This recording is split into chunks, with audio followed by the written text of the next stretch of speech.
Good evening and welcome to Match of the Day on Cup semi-final day in England and Scotland. And we'll be showing you at length the explosive and exciting tie between Everton and West Ham, I think which is guaranteed to get you talking, plus about 10 minutes superb action from Manchester United v Spurs as United continue to snap at Liverpool's heels. Well, cup holders Arsenal and champions Liverpool have it all to do again next Wednesday after a goalless draw in their semi-final at Hillsborough. In the First Division, Bolton are relegated, while Burnley and Charlton go down from Division 2. And the Scottish Cup final will be between the old firm Celtic and Rangers for the 7th time since 1963. And you can see Celtic's 5 goals before the end of the programme. Now for what on the face of it looked the least glamorous of today's FA Cup semi-finals, Everton against West Ham. But in 40 minutes' time, I reckon you'll think differently. Sit back and savour the atmosphere at Villa Park with your commentator, John Watson. West Ham led by a clean-shaven Billy Bonds behind the mascot. On their way, the first team out, and their loyal East London support is here at Villa Park to give them a genuine Cockney welcome this afternoon.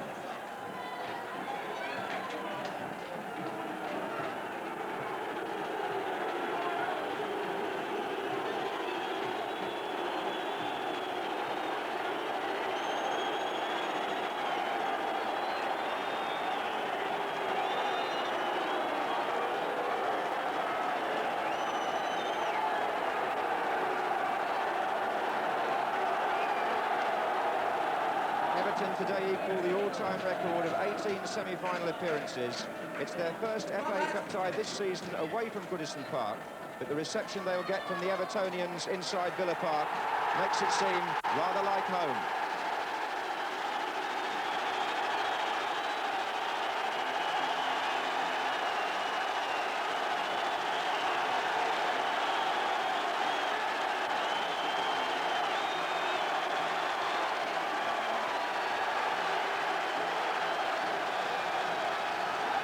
Bright sunshine inside Villa Park. This ground, a cathedral of semi-final memories down the years. The crowd is a capacity 48,000, and what a pity so many true supporters couldn't get tickets today. But the team news is that Everton are unchanged, and Bob Latchford, who has scored in every round, is named as substitute. In this semi-final, a dream come true for players like Martin Hodge, the goalkeeper, and number 7, Gary Megson, who were both playing for Plymouth Argyle a year ago, and also for number 3, John Bailey, who was at Blackburn. West Ham also unchanged, and theirs is also a 4-4-2 formation. Frank Lampard is not fit, so Ray Stewart continues at number 2 at right back, and at number 7, 17-year-old Paul Allen, who's still in the England youth team, is in the midfield 4. John Lyall, the West Ham manager, led them to triumph at Wembley in his very first season in charge of the team, 1974-75. Gordon Lee, the Everton manager, very familiar surroundings for him. He used to be an Aston Villa player. And the referee this afternoon is Colin Seal from Carlisle. The pitch, as you can see, is very bare in the centre.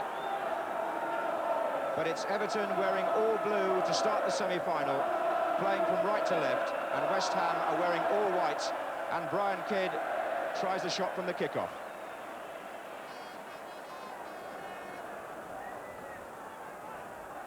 Paul Brush, the West Ham fullback. Stuart Pearson is number 8, that was Devonshire, looking for David Cross. Brooking. Wide on this side is Stewart, and then he's got Holland on this side as well. That's Stewart. In goes Pearson. Ross didn't make it, Andy King did.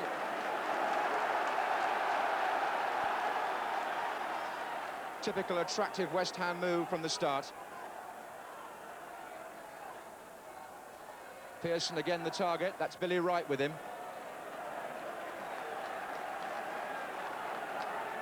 Stuart Pearson, who played in 2 FA Cup finals for Manchester United. And Billy Wright, whose uncle Tommy Wright played in 2 FA Cup finals for Everton.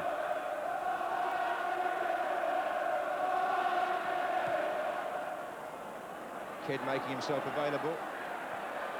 This is Trevor Ross. Pat Holland's tackle. And his touch, cross. Foul by Wright on cross. Taken quickly, here's Brooking. Looks for Pearson, who got away from his marker. And he was looking towards the linesman, Pearson. I think he thought he might have been flagged offside, but he wasn't. And Everton were nearly caught. And Brooking very much in evidence.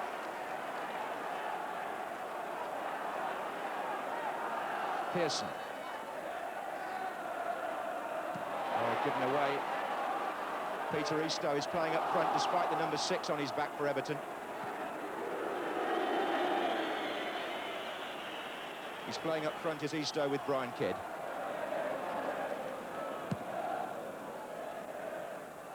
Wright is taking Pearson. And Lyons is marking Cross. That's the way that Everton are defending against West Ham's 2 strikers. This is John Gidman. On by Kidd. Nearly by Eastoe. That's Billy Bonds.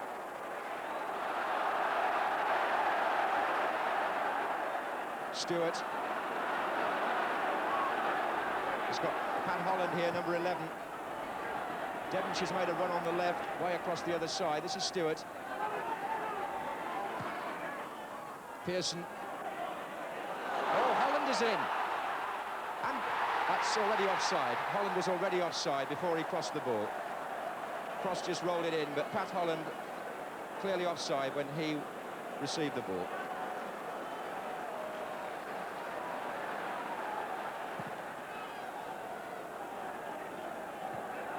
Headed by Bonds.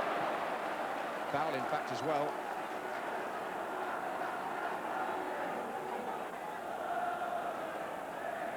Five minutes gone, and the Everton number 5, Mike Lyons, is making his way forward for the free kick. Alvin Martin is picking him up, the opposite number 5.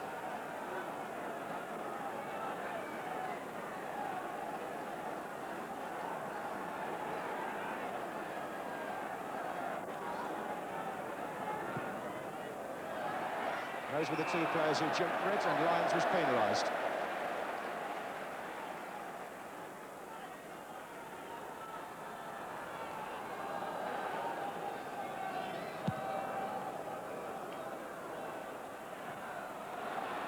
That's Gidman.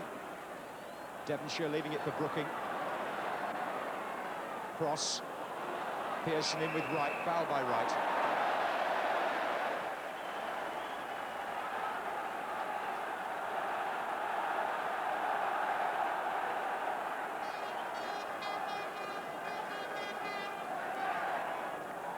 David Cross, one of the targets.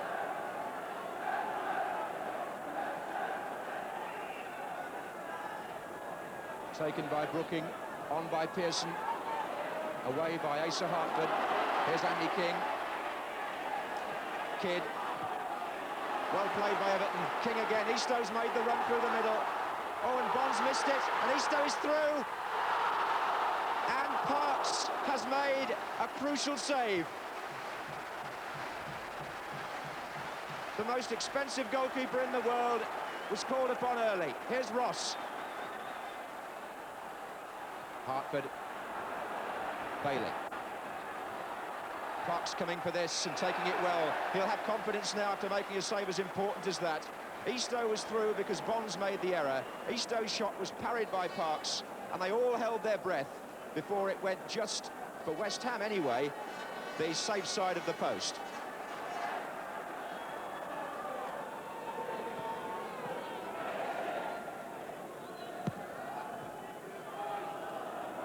Cross and Lyons underneath this. The West Ham man won it.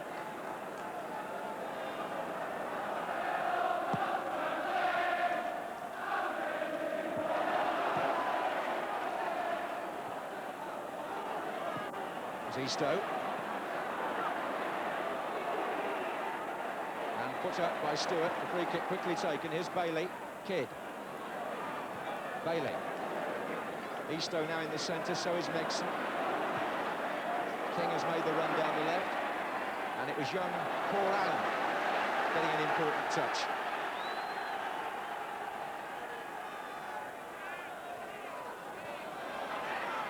Kidd. Oh, what a good cross by Kidd. That's Eastoe heading it back. Hartford tried to get in. Devonshire trying to get it away. Ross. And now West Ham could break through Brooking. Pearson to his right, cross to his left. 4 defenders back. Devonshire also trying to get forward on the left, and there he is. Brush has gone down outside him. That's his cross. Well taken. Delightful counter-attack by West Ham. Initiated by who else but Trevor Brooking.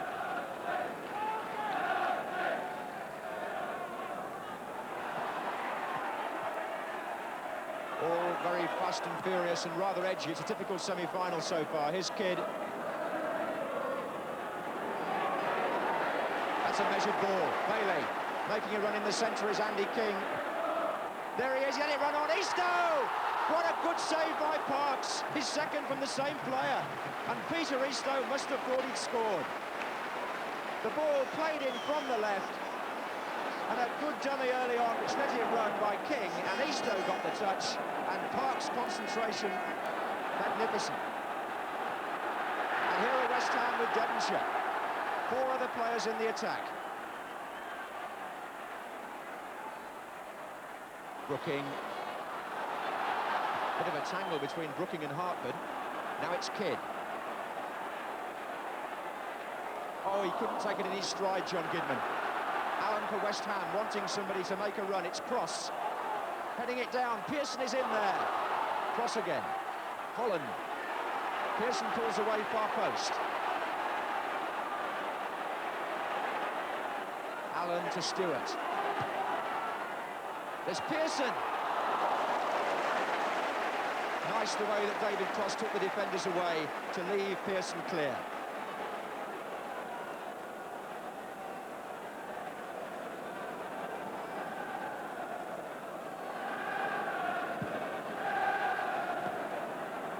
Well, Hart had a problem there, and he lost out. Here's Stewart.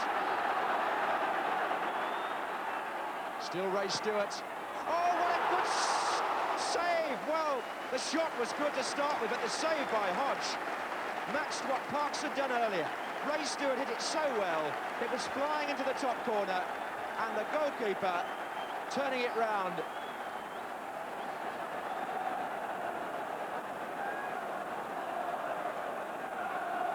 Brooking with the corner.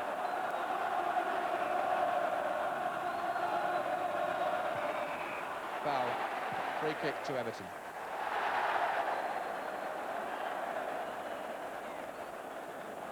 Well, Martin Hodge in the Everton goal will be pleased with that save. Had an uneasy league match here earlier in the season. It's blasted back by Ray Stewart. And Billy Wright complaining, and David Cross saying, calm it down.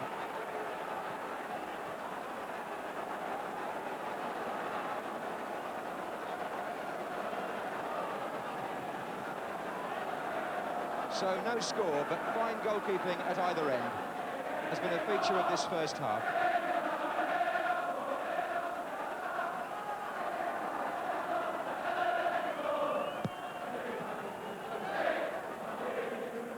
That was Eastoe, and a free kick against Alvin Martin. King to Hartford. Now it's Kidd. Well, half an hour gone, and it's a duel in the sunshine, and it would be very difficult to separate the two participants at this stage. We've seen a fine save from each goalkeeper and some snappy midfield play, which has virtually cancelled out that of the other side. Free kick to Everton, given against Pearson. Yes, you.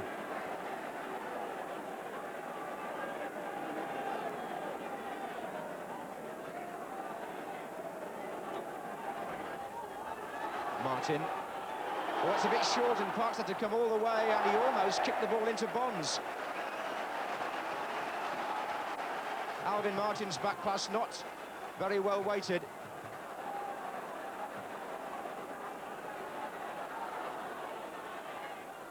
Hartford. Oh, and they all missed that apart from Martin. It's certainly a penalty.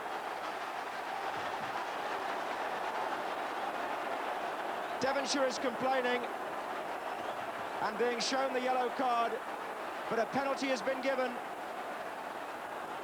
Well, I think that must have been given for a push. The ball was played in from the left. Andy King went for the ball with Alan Devonshire, who may have shoved him out the way, rather. And although the ball ran on and was cleared, the referee must have given the penalty for a push by Devonshire on King.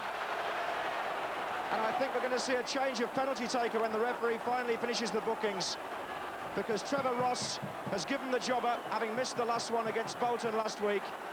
And when Devonshire is finally booked for protesting, I think we're going to see Brian Kidd take the penalty.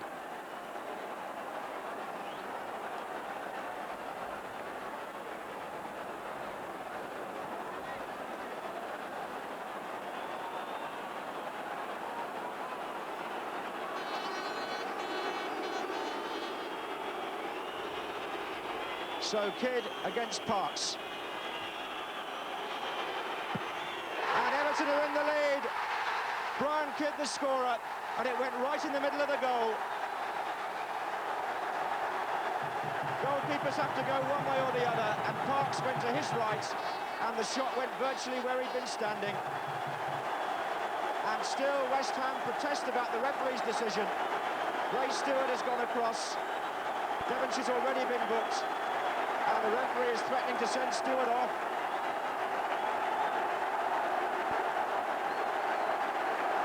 The Everton fans celebrating, Brian Kidd getting the congratulations, and now Ray Stewart's name goes in the book. Two West Ham players protesting and being cautioned for a controversial penalty award.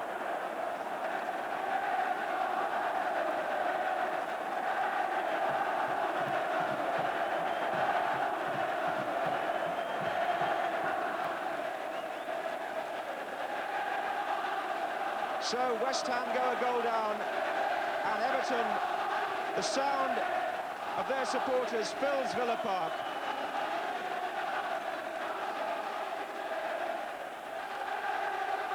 And the lonely man in the middle, Colin Seal, the referee, who had no hesitation in pointing to the spot. A decision which may well influence the rest of this semi-final.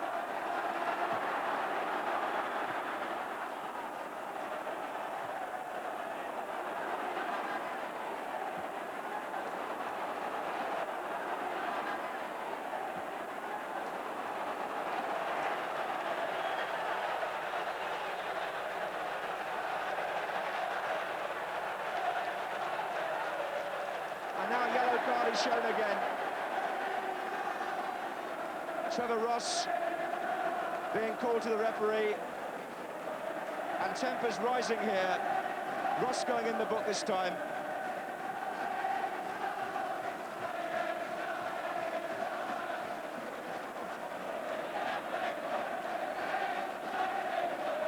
Here's Brooking. Away by right. Here's Kidd. King. And there goes Eastoe. And Everton's spirit soaring now.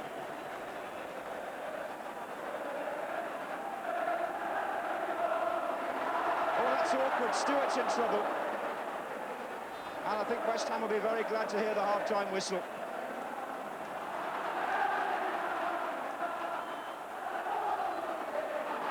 Brooking. Oof. Ross again, he could go here if he's not careful. He's been booked already and he's brought Brooking down. And the referee's got a problem on.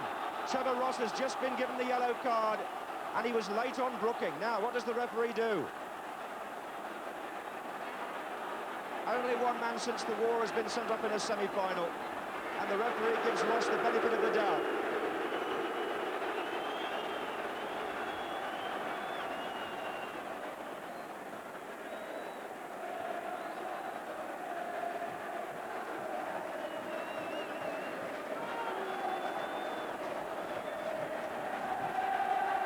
Devonshire.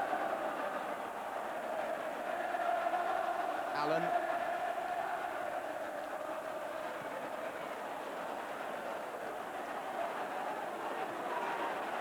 With Stewart. Pearson.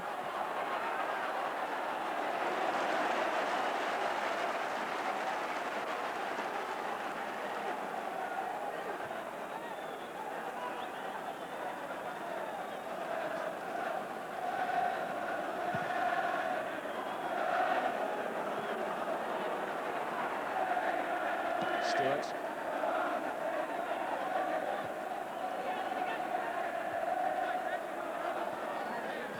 Brooking.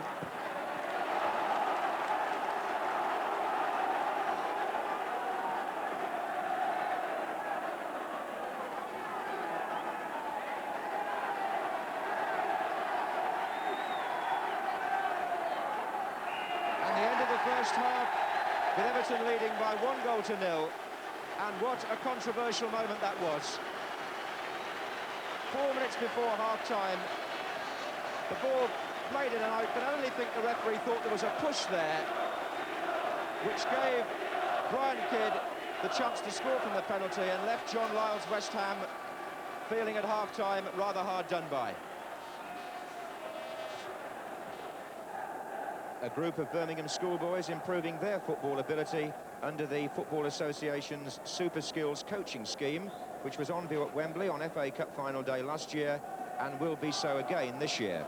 The idea is to encourage boys between 8 and 16 years of age to practice the individual techniques of the game.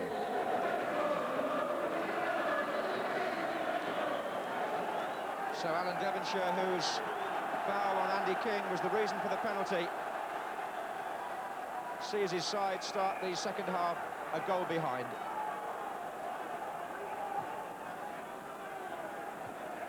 Header by Lyons, and here's Kidd, who scored from the spot. Devonshire's header, then cross.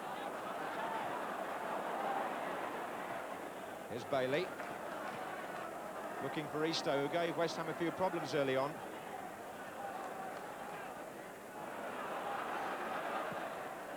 And away by Lyons.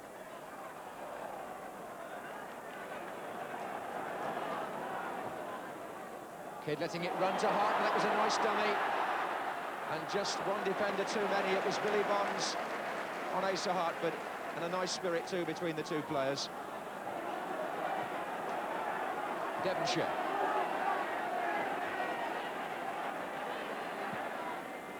Pearson stretching to make anything of that, but Devonshire in full stride picks it up again and takes them all on. What a run by Devonshire! And now he wants a penalty and won't get it.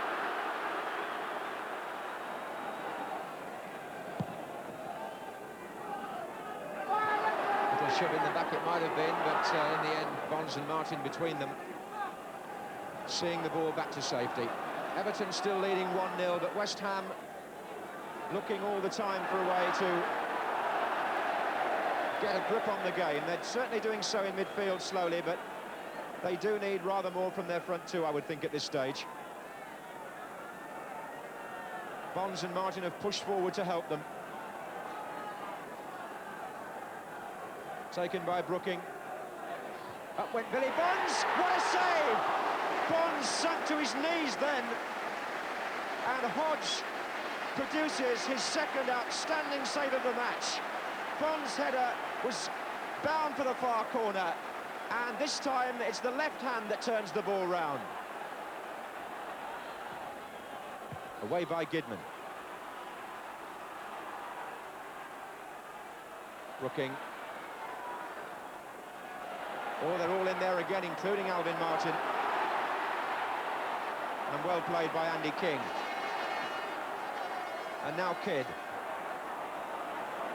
And now Hartford. Now will Everton catch West Ham on the break?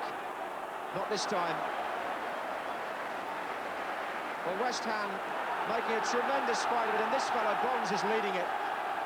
But Brooking, for once, his control wasn't sure, and here's Eastoe to Ross. Kidd over on the left wing. Ball was out.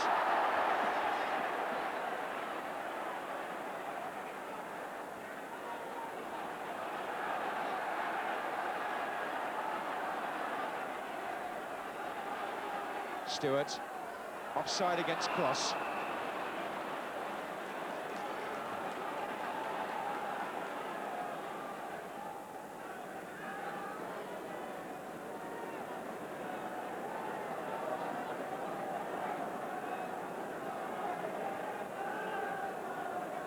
.15 minutes gone in the second half. Everton lead by 1-0. But that won't be conclusive unless they can get a second and put the match beyond West Ham's reach, because at this stage West Ham are having more of the game, even though they've been forced back just for the moment.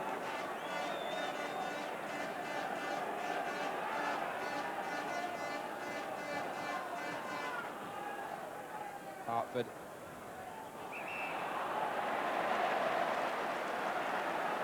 This is the first time in the second half that Everton have really threatened the West Ham goal. They do have a free kick.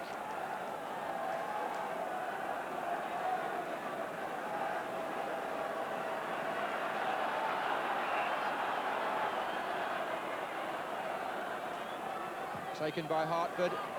Oh, Eastoe! He was given an absolutely free header. As Hartford curled the free kick in, nobody picked up Eastoe, and Parks had to go down smartly to his left on an afternoon in which the goalkeepers are increasingly distinguishing themselves. That's Stewart, that's Pearson, that's off the foot of Bailey. Holland is coming in. Hopeful shouts for handball, but it's a corner.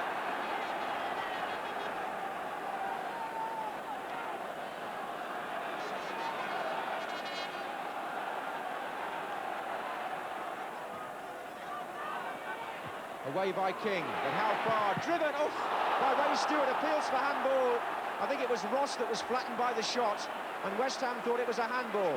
Driven again, and a deflection too. The second shot was by Devonshire, and it caught another player's head, and Hodge still got behind it. But what about the first shot from Ray Stewart? That's the one that flattened Trevor Ross.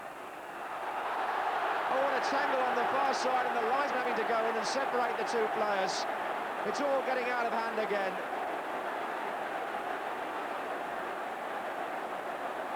Brian Kidd and Ray Stewart getting very, very involved. Right under the linesman's nose, and Ray Stewart's already been booked. The linesman telling the referee exactly what happened behind his back. It was Kidd and Stewart who tangled and wouldn't let each other go. And the referee is going to show the red card. The referee is showing the red card.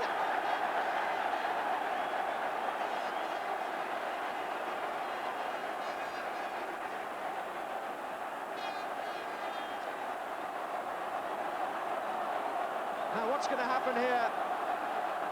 Brian Kidd is standing on the touchline wondering if it's him.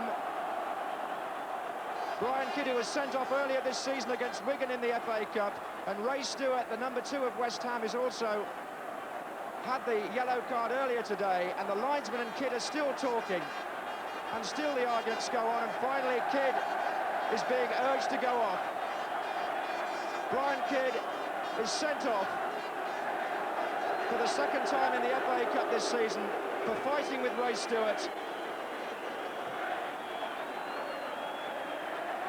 And Everton now are down to 10 men. The man who scored from the penalty is sent off for fighting. And I wonder if Gordon Lee, with Kidd having gone off, will have to bring on Latchford anyway to redress the balance up front and bring somebody else off. The previous sending off in a semi-final was Mick Martin of West Brom against Ipswich in 1978. But I think that's only the second in about over 30 years.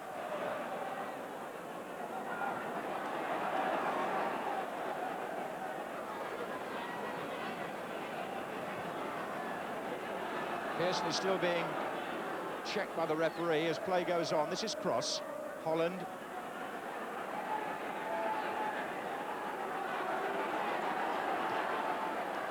Devonshire. Another very strong run from him. Oh, a deflection on the shot might give it to Brooking, but Hodge is there first. And this goalkeeper has had a quite superb afternoon. That save from Billy Bonds, which would have made the score 1-1 had the header gone in.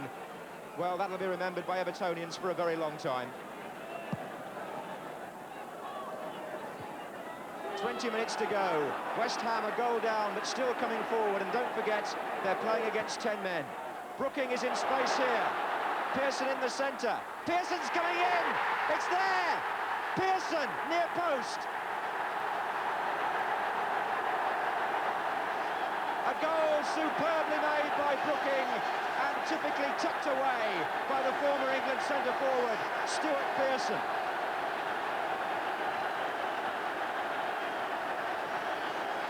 Brooking beat the offside trap. He was so aware of what was in the centre. He kept calm, carried the ball through and just knocked it into the near post, and Pearson scores what has to go down as a typical Pearson goal and a typical West Ham goal. The score now then, 1-1, and we're back where we started. 20 minutes to go. And for incident, this must be one of the most eventful semi-finals for some time. Hartford. Bob Latchford is warming up for the second time.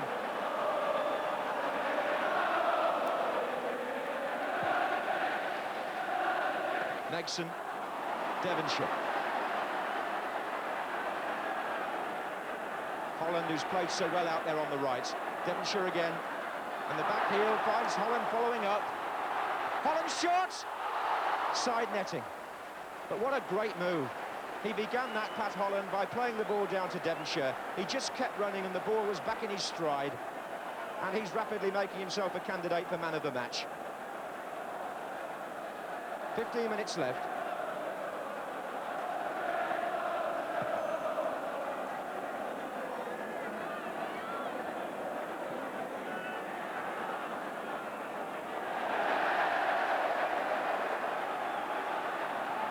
Cross to Stewart. Stewart's cross. Bonds! Just couldn't stretch far enough to turn it inside the post. What a great run from the back, though, by the West Ham captain. And he's been principally responsible for this stirring second-half performance by the second division side. Substitution now by Everton. Gary Megson is going off, and Bob Latchford is coming on.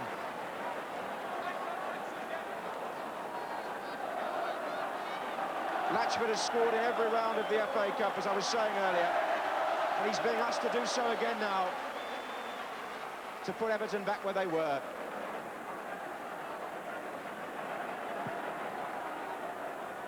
Latchford.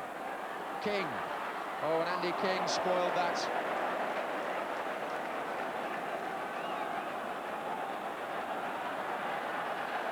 And a substitution now by West Ham. Stuart Pearson is going to hobble off, and he'll be replaced by Jeff Pike. So remarkably, the two men who've scored the goals in this semi-final are both off the field. Kidd sent off and Pearson taken off injured.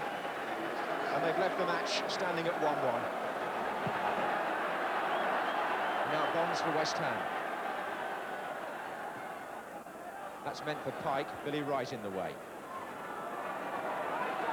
Cross. It's Wright again.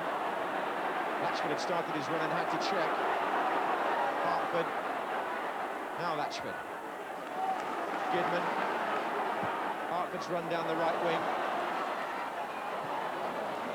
Oh, and Brush was brushed literally aside by Asa Hartford there with the left arm.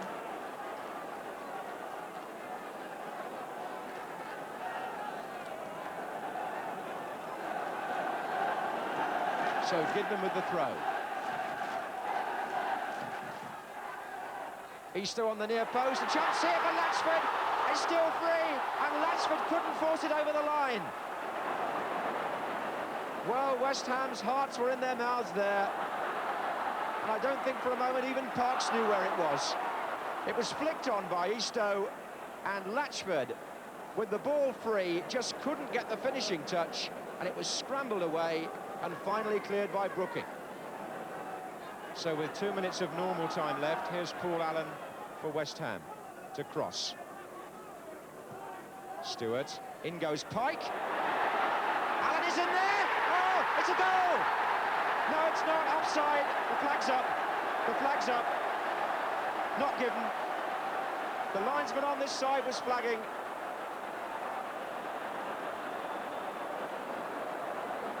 As the ball was knocked on, Allen darting in, but the flag was up.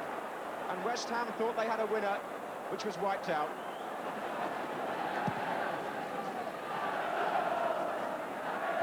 by Eastoe, now Latchford. Looking.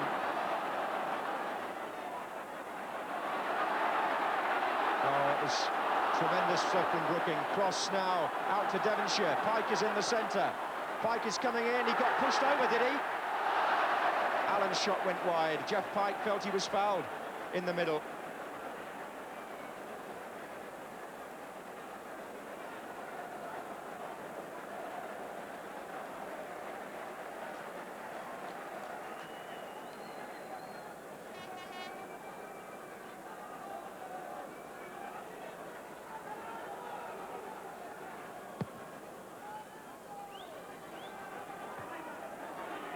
Here's Devonshire.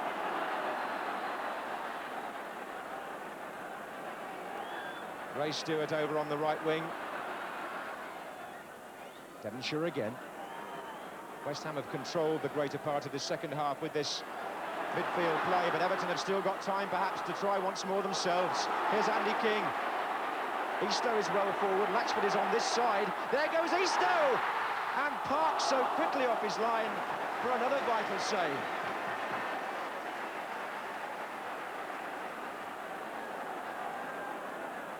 And West Ham are offside here, Pike and Cross.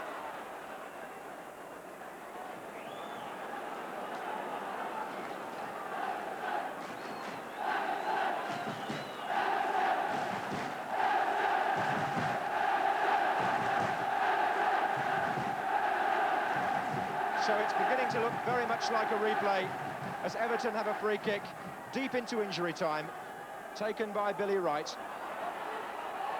And flicked on fairly harmlessly there by Latchford. Here's Devonshire for West Ham. And Pike went to the left, and it was away by King. Rush.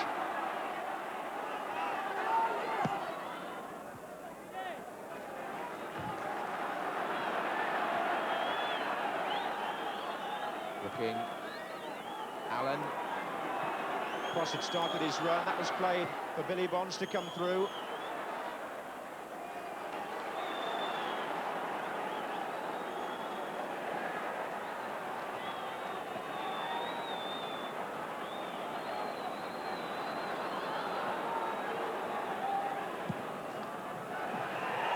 And the referee blows for time. And this semi-final must go to a second match. Full of incident. Much of it will be talked about for a long time. The two managers cool enough to shake hands and talk quietly about a very noisy afternoon, which saw Everton take the lead from a controversial penalty. The man who scored from it was later sent off. Pearson equalised for West Ham, and although it was largely West Ham's second half, there were moments when either side could have won the game. In fact, nobody did, and with both semi-finals having been drawn, these two teams must now replay at Ellen Road, Leeds on Wednesday night, and West Ham have gone to thank their supporters. Billy Bonds, a leading figure in the match. Some people might say man of the match. So, a sending off, a disputed penalty, a goal disallowed, and a hatful of near misses, all created discussion and argument. And first we turn to those involved at the heart of the matter, naturally the referee, Mr. Colin Seal, and the man he sent off, Brian Kidd. Well, Brian, what happened? I don't know, John, honestly. One of our lads was down, I think it was Teveros in the box, and Martin Odds tried to kick the ball out, aimed for the halfway line.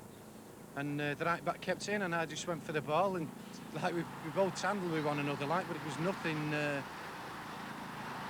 I honestly don't know. I asked the linesman, because I think it was the linesman that got me sent off, John, to be honest. I had words with the linesman 5 minutes previous on the line when he said he handballed it and kept it in. Maybe that's had something to do with it as well. Maybe it's carried on. I can only surmise that. If it's still fresh in his mind. It must have looked a lot worse than it was because so many players go in to try and separate players. And the linesman was there trying to sort them out. And I honestly hadn't a clue what had happened. I didn't see anything happen. I wasn't aware of anything happening. And I went to my linesman, and Mr. Redfern, very, very clearly, a few words, number 9 of blue, clearly struck at an opponent, a sending off offence. In fairness, Brian, a lot of people will say, oh, Brian Kidd sent off again because it's your second one this season in the FA Cup, and there have been others. They're right, Jim. This is it, you know, and it makes me wonder now. That's my honest feeling. It just makes me wonder. You know, people are going to say it wasn't even a dirty game. You know, semi-final of the FA Cup, you know, I think you should realise there's going to be a little bit of tension, obviously. The lads have got to try and enjoy it as much as they can, but with a semi-final, obviously, you know, it's you've got thousands of supporters here as well. There's bound to be a little bit of tension in it. But I mean, it wasn't a nasty, kicking, vicious game or anything. Now the penalty award, and the victim, West Ham's Alan Devonshire. Well, as I say, the ball was knocked in, and I was with Andy King. And I just went up for a ball as normal, and it went over both our heads, and I turned round, and Alvin had kicked the ball out. I couldn't believe it when the referee gave a penalty. Did you make contact with King? Well, it's hard to say. You know, like, probably it was just one in part of a dozen of the others. You know, we both went up for a ball, and as I say, I just couldn't believe it when he gave a penalty. And I clearly saw a white-shirted pair of hands push a blue-shirted back. I don't know if it was Devonshire, I don't know who it was. It was Devonshire on King, actually. Was it? I wouldn't know. Honestly, I wouldn't know. We see blue shirts and we see white shirts. And I believe the ball was travelling away from the man. I don't think there was a lot of danger. And it was the kind of thing, really, in the centre circle, centre half, centre forward, you might allow it to drop to an inside foot. Go on then, you're OK, get away with it. It's gone. There's an advantage and we're away. But in the area, it would be so easy to turn a blind eye. What foul? What push? But unfortunately, I saw a push, and I didn't decide it was Everton or it was West Ham or it was anybody else. It was one player pushing another player, and it was a penalty. Next, West Ham's disallowed goal. Was it offside or wasn't it? Yeah, you know, the ball was knocked in, and Jeff Pike headed it on. And Paul, you know, beat two players to the ball, and he's run from behind them. You know, and I'd like to see it on the box tonight, really, to find out, if, you know, if it was offside. So the feeling in the West Ham dressing room is that perhaps should have been the winning goal. Well, yeah, that's what we think, yeah. Offside, and I was amazed and gratified at the West Ham response. When they came back, I try to be a human being, and I try to treat players as human beings. You've just scored what you think's the winning goal in the semi-final. You're coming back, you're punching air, and you turn around, and the little man in black is gaily pointing for an offside, and you don't expect the player to say, "Oh, by Jove, ref, that's disappointing." But he came back, and I says, you know, he moved just a fraction to it. Yeah, as you see it, ref. Great, marvellous. And finally, the summing up from both managers involved. Fair result.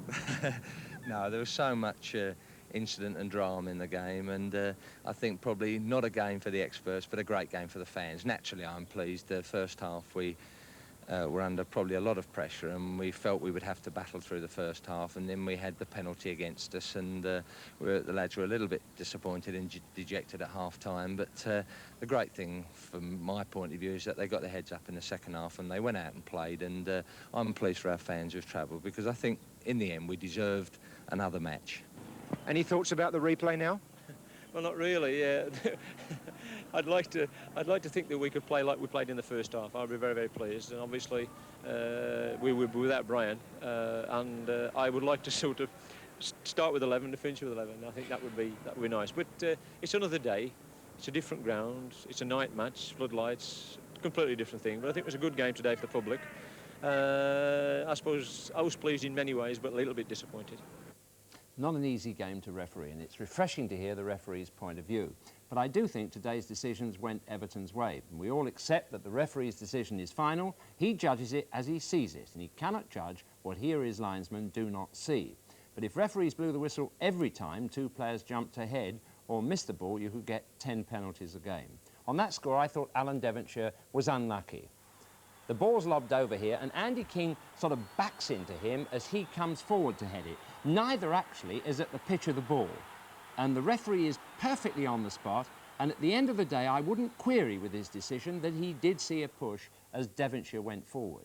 But the only thing that West Ham might claim is that if he was being that pernickety, there are a couple of other examples today of pushes in the other penalty area which weren't given and weren't spotted. The first one here, when the ball comes over, John Bailey, the defender you can see running back, is really flailing out with his arms there to stop Cross getting a decent jump and head the ball backwards. That was a push and could have been construed in that way.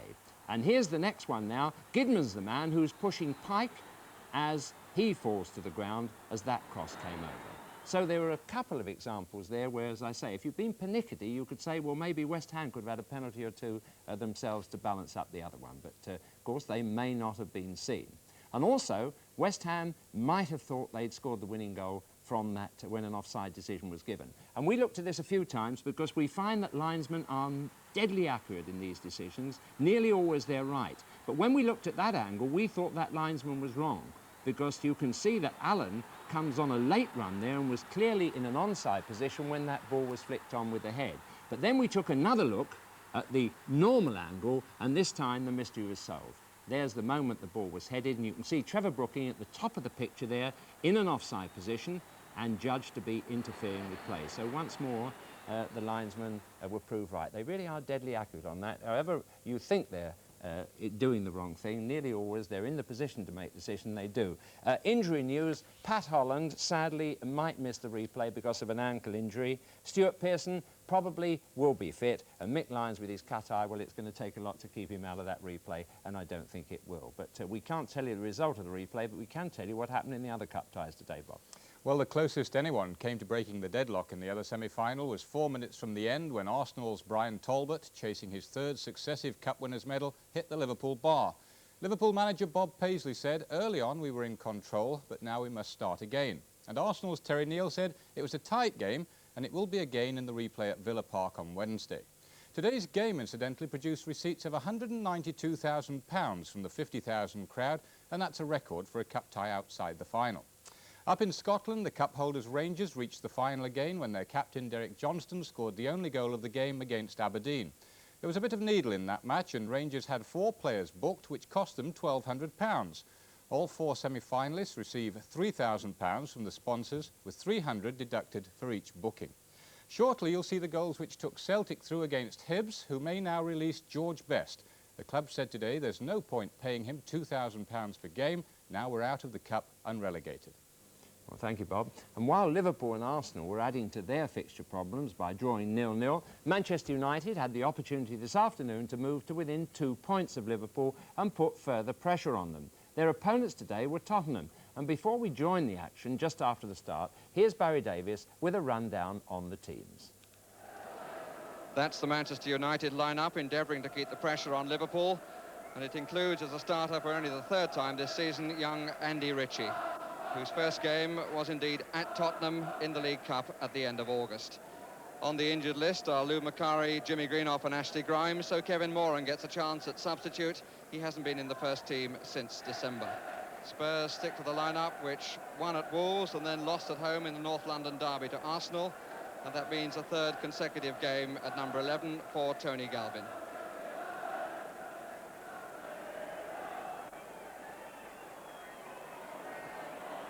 Not a good first touch by Wilkins. Took the ball away from him and forced him into the error of having to stretch for it. Good battling by Nicol. Then by Houghton. Nicol again. Good header that was by McAllister under a lot of pressure. Nicky Thomas. The crowd suddenly has come to life. Here's Koppel. Challenged by McAllister.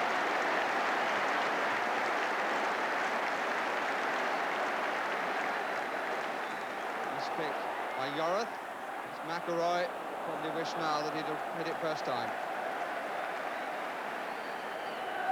Queen up on the line in front of Barry Daines. It's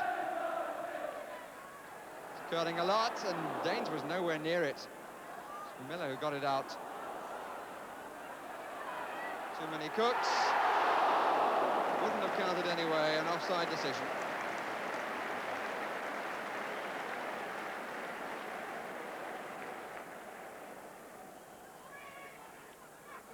Nicol gave it straight to Houghton. Lucky to get the second chance. And that will be a corner. Caught from Paul Miller. Other than Buchan and Bailey, the rest of the United players in attacking positions. Jordan Way at the back. And it got a good flick on and was finally turned in by Ritchie after it seemed that Daines had saved from McElroy. Nice moment for the youngster. So many men in attacking positions then from the corner that have been given away. Jordan at the back. There was a flick on by McElroy. Daines seemed to have it, but Ritchie seized on the rebound.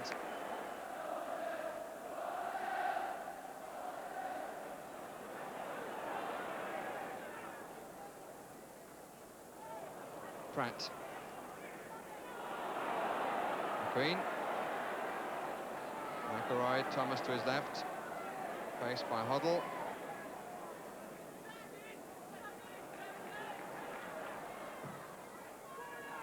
Perryman couldn't get there. Ritchie! Oh, it's a beauty! What a lovely strike! The ball came across and Perryman was unable to cut it out. Ritchie really struck it home with some venom. Wilkins. Jordan. It was a foul by McAllister. He complains, but there's no doubt that he caught Jordan's right boot.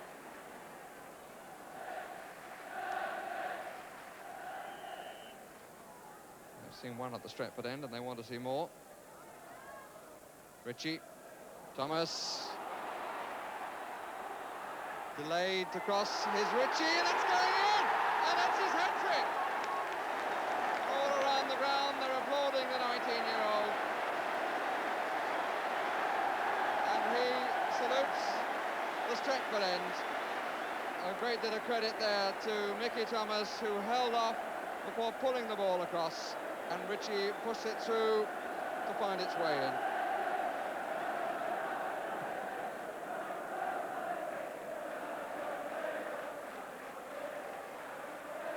McElroy. The Spurs in danger of being given a real hiding here. Miller. Oh! Oh, the ingenuity of the young man, as Miller couldn't control it. He very nearly made it with a bicycle kick, Andy Ritchie.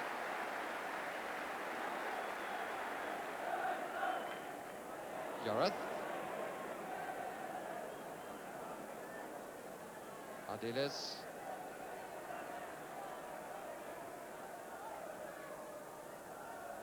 Jareth looking for the return.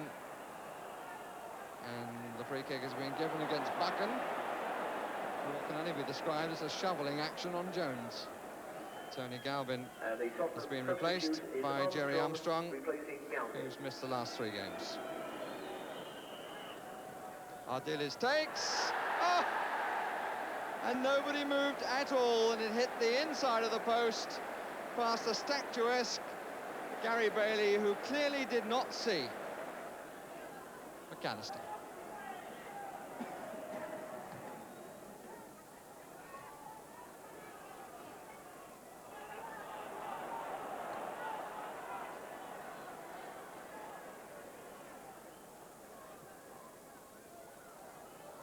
Jordan, Ritchie, stays down, but here's Wilkins, and that's number 4.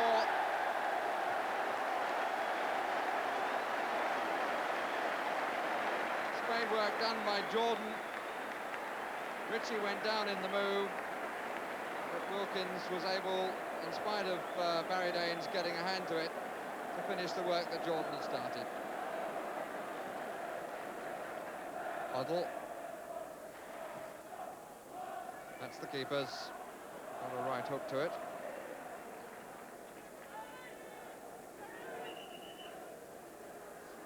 And the referee wants to come and have a few words, I think, with the Manchester United bench. Oh, do him an injustice. He just wants a sponge.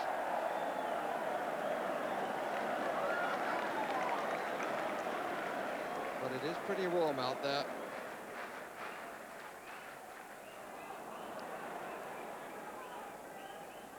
Ardiles. Jones on the left touchline. Pratt down the middle. Ardiles now joining him. Armstrong right side. Here's Armstrong.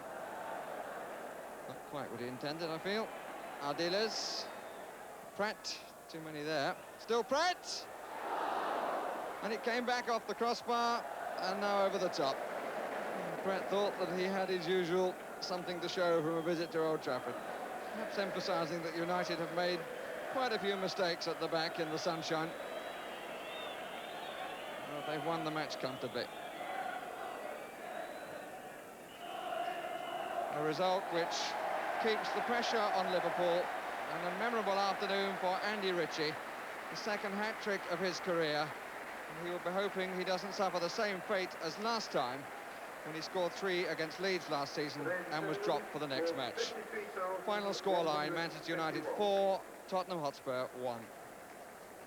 And that 4-1 win takes United to within 2 points of Liverpool at the top of Division 1, although the champions have a game in hand and a goal difference which is worth another point to them. Ipswich are looking near certainties for a place in Europe next season after the 3-0 win against Coventry took their unbeaten league record to 21 games. Southampton moved up 2 places with a 2-1 victory at Stoke. Phil Bowyer was their match winner with his 23rd goal this season. At the bottom, Bolton are relegated after the 2-1 defeat at Bristol City. Derby also won, and Manchester City recorded their first victory in 17 league games, 2-1 at Wolves, a result that takes them up 2 places. A Dennis Stewart penalty gave City the points after Kevin Reeves had scored their opening goal, his first since moving from Norwich. Alan Biley scored twice in Derby's 3-0 win against Brighton, and Tom Ritchie scored what turned out to be Bristol City's winner against Bolton with his 7th successive penalty. In Division 2, there was only one winner in the top 6, Leicester, who beat Birmingham 2-1. The rest of the clubs there all drew. And the only change is that Leicester swapped places with Birmingham as they joined Sunderland and Chelsea on 48 points. Alan Young's goal was decisive for Leicester against Birmingham. Kevin Arnott gave leaders Sunderland an early lead, but Ralph Coates equalised for Orient. Mick Fillery earned Chelsea a point at Preston, and Clive Allen scored his 27th goal this season as Queen's Park Rangers drew 2-2 with Cambridge. At the bottom, Charlton and Burnley are down, and Fulham look like joining them despite beating Newcastle today. In Division 3, there was no winner in the top 6. Grimsby and Reading shared the points at Elm Park, but Sheffield Wednesday, Blackburn and Colchester all lost. Blackburn's defeat at Exeter was their first in 16 games. Division 4 and Walsall, who are already promoted, took a point from second club Huddersfield in a 1-1 draw, and Newport made it 10 wins on the trot by beating Rochdale. Bradford City dropped a home point against Torquay and stay 4th. Pools and moderate dividends are forecast with 10 score draws, claimed by Telegram for 24 points, and the numbers are 5, 10, 11, 12, 22, 24, 25, 28, 45 and 49. Well, now the promised goals from the Scottish FA Cup semi-final between Celtic and Hibernian, who had George Best in their side. And your commentator at Hampden Park is Alistair Alexander. Positive header, Coven gives them a chance to attack Duncan. The early crossing, oh, it's a beauty! Bobby Lennox. Well, Celtic are certainly not at their best in this match. But the goal to our right.